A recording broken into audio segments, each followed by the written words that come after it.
Bismillahirrahmanirrahim. Assalamualaikum warahmatullahi wabarakatuh. Saya Rina Andriani, salah satu tenaga pendidik MTS Arido Pekuncen. Pada hari kedua Matsama ini, kita akan belajar mengenai anti diskriminasi. Maka dari itu, mari kita simak bersama penjelasan dalam video berikut. Jangan lupa untuk like, komen, dan subscribe, dan selalu menjaga protokol kesehatan. Terima kasih. Wassalamualaikum warahmatullahi wabarakatuh. Berdasarkan karakteristik yang diwakili oleh individu tertentu. Diskriminasi adalah suatu peristiwa yang biasanya ditemukan dalam masyarakat manusia. Itu karena kecenderungan manusia untuk membeda-bedakan satu orang dengan orang lainnya. Ketika seseorang diperlakukan secara tidak adil karena karakteristik suku, antar golongan, jenis kelamin, ras atau warna kulit, agama dan kepercayaan, kondisi fisik atau karakteristik lain yang diduga merupakan dasar dari sikap diskriminasi maupun anti-diskriminasi. Kalau kita pelajari bersama, macam-macam diskriminasi itu ada diskriminasi umur, yaitu individu diberi layanan yang tidak adil karena tergolong dalam lingkungan umur tertentu. Contohnya, remaja dianggap orang yang sering menimbulkan masalah, sehingga muncullah istilah masalah remaja. Yang kedua, diskriminasi gender atau jenis kelamin, yang mana pada hal ini individu diberi layanan yang tidak adil karena jenis kelamin mereka. Contoh, siswa wanita pada saat piket kelas selalu mendapat banyak tugas untuk membersihkan kelas, sedangkan yang laki-laki bermalas-malasan saja.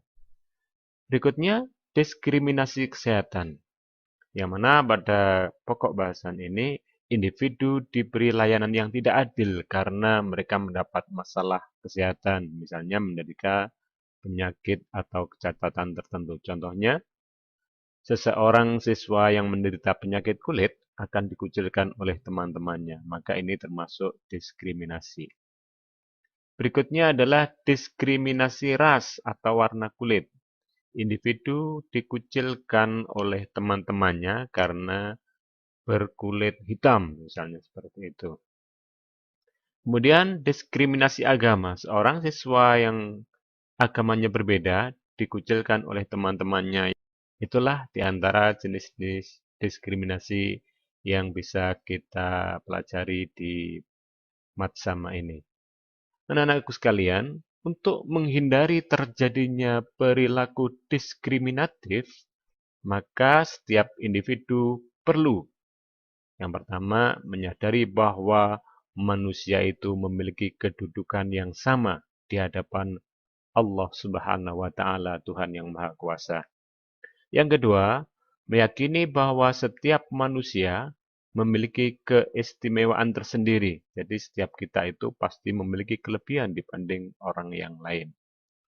Nah, untuk memperkecil masalah yang timbul akibat dari pengaruh negatif keragaman, maka perlu dilakukan upaya-upaya seperti berikut ini.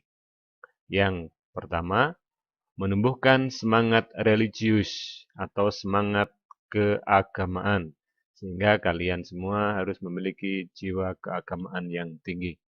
Yang kedua, menumbuhkan semangat nasionalisme, bahwa kita itu satu bangsa dan satu tanah air. Yang ketiga, menumbuhkan semangat pluralisme. Indonesia ini bisa dibangun atas keberagaman, yang mana ada istilah Bhinneka Tunggal Ika. Yang keempat, menumbuhkan semangat humanisme, bahwa kita harus saling menghargai antara sesama manusia. Yang kelima, mengadakan dialog antar umat beragama. Yang keenam, adanya keterbukaan, kedewasaan sikap dalam berpikir, atau bisa diistilahkan berpikir global. Yang ketujuh, kesadaran kebersamaan dalam bermasyarakat dan berbangsa Indonesia. Itulah anak-anakku sekalian, hal-hal yang bisa menghindari kita dari masalah negatif yang diakibatkan dari adanya diskriminasi itu. Kemudian berikut kami jelaskan juga contoh-contoh sikap anti-diskriminasi. Antara lain, di antara kalian tidak membedakan antara siswa yang kaya dan siswa yang miskin. Kemudian yang kedua, rukun dalam kehidupan beragama meskipun agamanya berbeda. Yang ketiga, tidak membeda-bedakan ras atau warna kulit.